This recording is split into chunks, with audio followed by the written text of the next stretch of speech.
Now I've been having some serious fun getting to know the 390 Adventure R, learning how it feels and performs in pretty much its stock form, but throwing some shiny new parts on a bike is probably the next best thing to riding them, in my opinion. So in this video, that is exactly what we're doing. It's time to get this build underway and start making this bike feel like my own. I'll be filming the build as I go, seeing what works and what doesn't, and keeping you all up to date with the progress and the products that I use.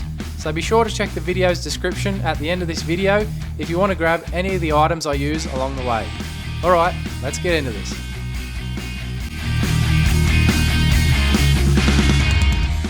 G'day two-wheel adventurers, welcome back to the channel. Hope you're all doing well as usual. Here it is, the 390 Adventure R, my very own 390 Adventure R, and it's finally time to start getting some mods on this bike. It's pretty well stock at this point. A couple of little things that I've done, like change the mirrors, I've added a quad lock, put some grip tape down here, but for the most part this bike is still stock. So I've got a bunch of parts sitting over here in a box waiting to go, and I really can't wait to get stuck into this. I probably won't get all of this on here in this video, but eventually we'll work it all out. But there's some key items here that I really can't wait to get on this bike, and things that I need to put on this bike before I take it out on any serious adventures. So no mucking around, let's get straight into fitting up these parts. I'll drag this box over, give you all a look at what's going to be going on the bike. Now as you can see, it's a pretty decent sized box, so I've got a whole bunch of goodies here. Everything in this box is from the legends at B&B Off-Road Engineering. Now I've used B&B products for years now on all of my previous bikes, and I've never had a single issue. It's really good quality stuff. I reached out to the team, told them I was building the 390 Adventure R, and they were more than happy to jump on board and help out. They've just released this whole range of products that they got for the 390, the Enduro and the Adventure right here. So if you are interested in any of this stuff, I'll put the link down below over to their website where you can check it all out. But also, if you want to save yourself 5%, make sure you use the code JOSHJB5. Save yourself 5% off any of these awesome B&B Off-Road products. But let's jump in, see what we've actually got here to chuck on the bike. Now everything here in this box is going to have a job to do. It's either going to be protecting something on the bike or helping me carry something extra on the bike. So everything in here is in black. I wanted to go for a bit of a black combo throughout the bike as I build it. But the first thing here is their tail rack. I haven't opened any of it. It's all still in bubble wrap. We've got their radiator guard, which is a very important one I want to get on today. This one here is one I really want to get on, and this is their tail tidy kit, number plate holder kit. That should clean up the back end of this bike nicely, so that'll probably be number one that goes on. They've also chucked in some of these strap stacks kits. Now I haven't used these before, but the guys did send me some photos and show me what they're all about. But they're all different sizes, M8, M6, and they are basically designed to wind in onto any racks that you have on the bike, and it just makes an extra tie down point. So I will test them out, see how they go. Next thing we've got, this doesn't say what it is, but I'm pretty sure it's to do with the tail rack and goes down the side here. Leave that to the side, but I'm pretty sure it goes with this one, which is their side luggage panels, which sit down the side here. So that last piece, I think, teams up with this and the tail rack to join all that together. And then lastly, down the bottom, the biggest one, this is the bash plate. So that is another really important one that I want on the bike before I go off doing any serious off-roading. And we've also got a couple of stickers in there, so thank you team. Now my plan of attack here is to get the protection items on first, things like the bash plate, the radiator guard.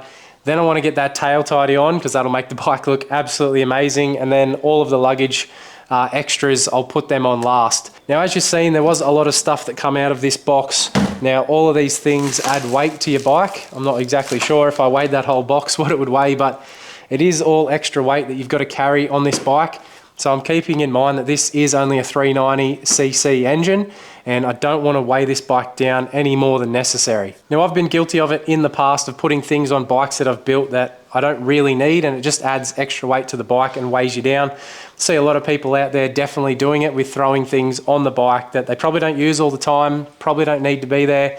So I'm a big believer of getting rid of those items off the bike if they're not getting used. Keep the weight as low as possible. So I'm keeping all that in mind with all of these parts here, but I think to do with the tail rack and the side luggage panels, obviously I'm going to fit it all up, test it out, see how it goes. But I think if I'm not heading away camping or on a big adventure where I'm not carrying any luggage on the side, I'm probably going to take all those items off just to keep the weight down on this bike. It's not a big twin.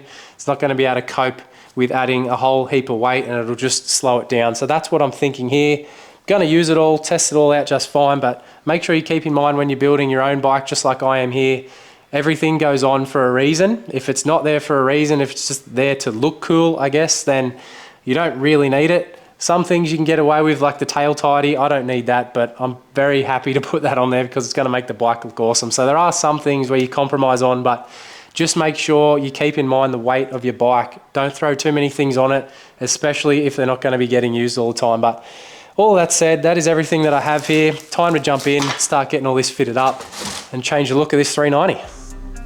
So I absolutely couldn't wait to get this tail tidy fitted up to the 390. Surely I'm not the only one that hates the look of these ugly stock number plate holders, that's for sure. Now, one thing with these B&B products that I love is that their instructions are really simple and easy to follow.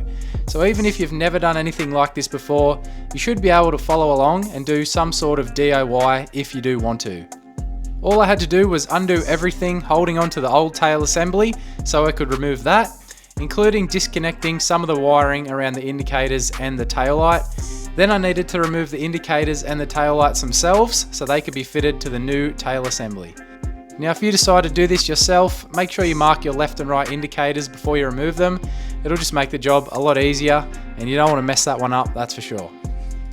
So there you go, tail tidy, all done, fitted up. Really easy to do if you just follow all the instructions that come with it from B&B Off-Road. One thing I did a little bit differently is this right here. This is their integrated reflector and number plate light. I didn't want to have this big reflector there on the back. I feel like it looks a little bit ugly, so what I did was drill a couple of new holes in here, and I used this, which is the light that comes on the stock kit that's sitting over there.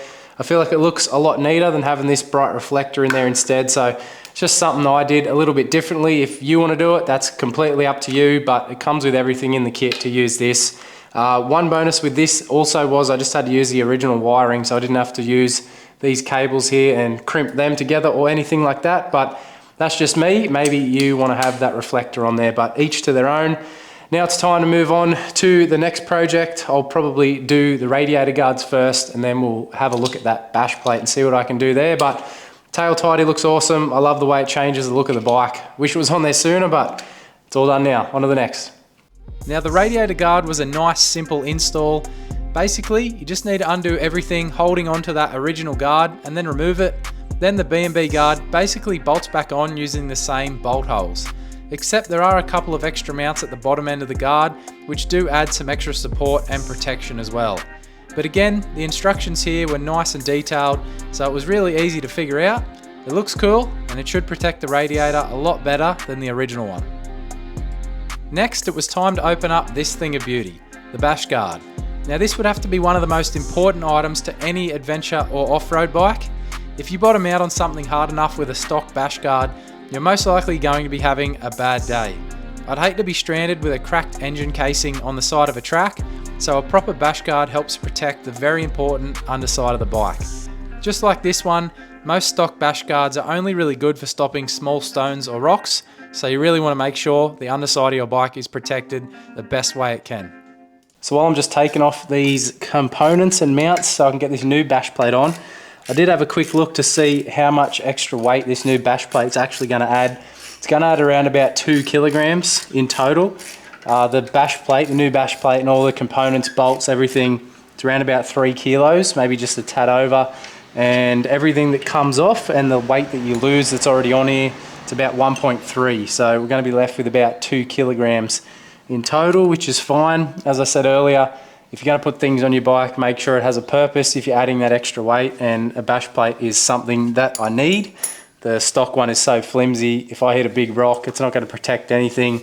Can't even put a lift stand under this thing. So the new bash plate is definitely needed, but an extra 2 kilos, I can deal with that. And I'm going to have to get underneath here to get this one out. But this uses the engine mount bolts that's up here, runs straight through across the front, so I have to undo the engine mount bolts, pull out some spacers. This will slip just straight in there, and then it mounts in underneath on these existing mounts that were used on the original bash plate down there near the exhaust. So should be nice and sturdy using those engine mounts there. I imagine they would be pretty strong if they're holding the engine in there, so for a bash plate, I'm sure it's a great spot to mount it up, but I'll get that on. And then there's one more bracket at the back end, and the bash plate just goes straight on.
So there you have it, a few key components done on the 390 build.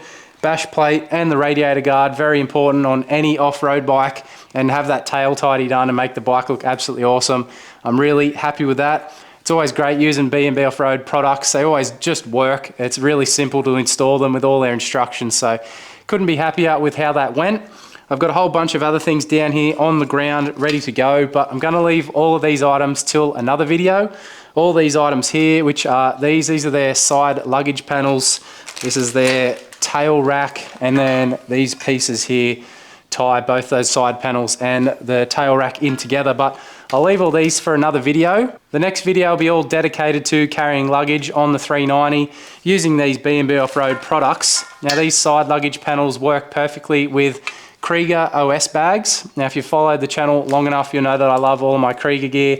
So I've got plenty of bags over there to test out once I fit up these panels. So the next video will be all about carrying luggage on the 390. A couple of different options using these and not using these as well. So if you want to find out how that all works, make sure you subscribe to the channel before you go. And remember, if you are interested in any of these B&B off-road products that you see here that I've put on, jump over to their website, which I will put down in the video's description.